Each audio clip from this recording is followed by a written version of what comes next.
Halo sahabat YouTube, video kali ini Nurajis Official akan kasih tahu kamu salah satu ikan hias air tawar yang cukup diminati banyak orang karena kecantikannya. Apalagi ikan ini juga dijuluki dengan nama ikan badut.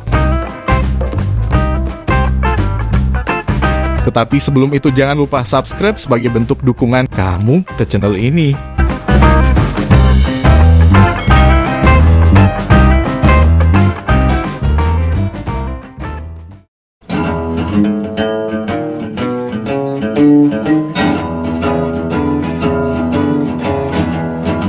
Ikan yang berasal dari surganya fauna Indonesia, yaitu daerah Kalimantan dan Sumatera adalah ikan botia.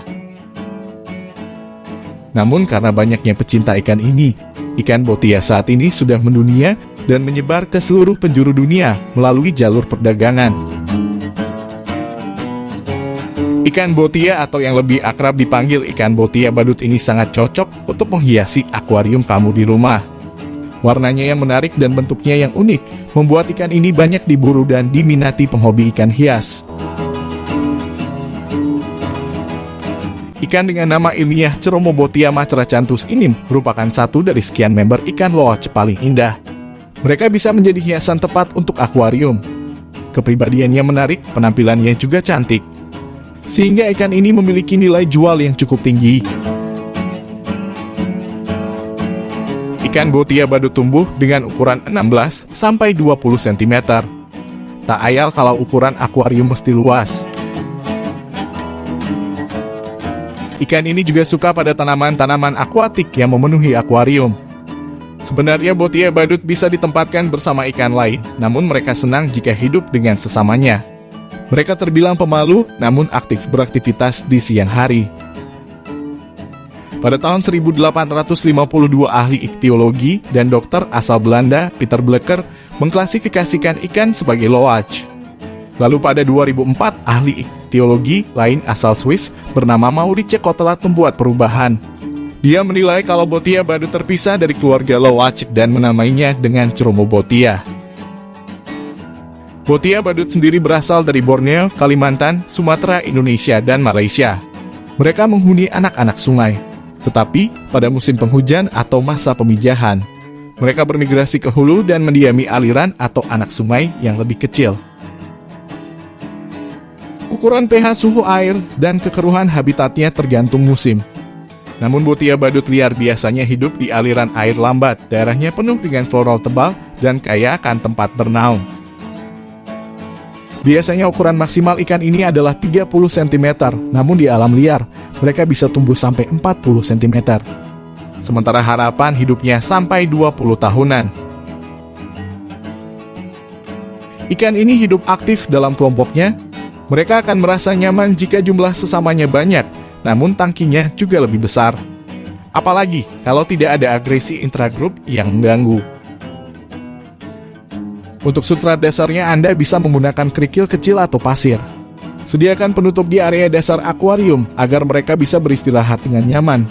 Pilih saja tanaman seperti Taxiphyllum, Microsorum tropus, dan berbagai jenis anubias. Ikan ini lebih senang hidup dengan aerasi yang baik, aliran air cukup tinggi, dan air yang disaring.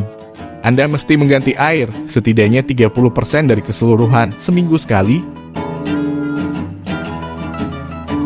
Meski aktif, botia badut merupakan ikan kalem yang menghabiskan waktunya di bagian bawah akuarium. Ketika masih anak-anak, mereka banyak bertingkah lucu. Namun semakin dewasa, mereka cenderung semakin malas. Hobinya saja mencari tempat untuk berlindung dan bersantai. Di alam liarnya, ikan ini merupakan karnivora sejati. Namun ternyata mereka pun bisa berselera terhadap tanaman air, khususnya yang memiliki daun lembut. Bisa disimpulkan mereka adalah ikan omnivora yang berpeluang melahap aneka jenis pakan. Ikan botia badut akan senang hati memakan tablet dari ikan kering, serpihan atau butiran.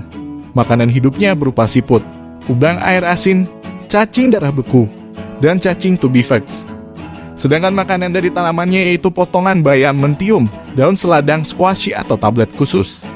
Dari total makanan, setidaknya mereka mesti memenuhi 40% kebutuhan makan dari sumber tanaman atau sayuran.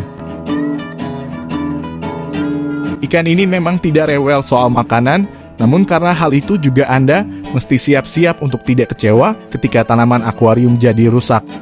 Termasuk Echinodorus Anda yang bisa jadi berlubang di sana-sini karena mereka digigit. Di habitat liarnya, ikan ini memasuki masa pemijahan pada musim hujan antara Desember sampai Februari. Sebelum masa itu terjadi, ikan akan bermigrasi ke anak sungai yang kecil. Perjalanan itu berlangsung antara September-Oktober. Setelah proses selesai, ikan akan kembali ke habitat asli. Mereka bahkan bisa menempuh perjalanan sepanjang 200-300 km. Sementara itu, telur yang mereka tinggalkan akan mengikuti arus.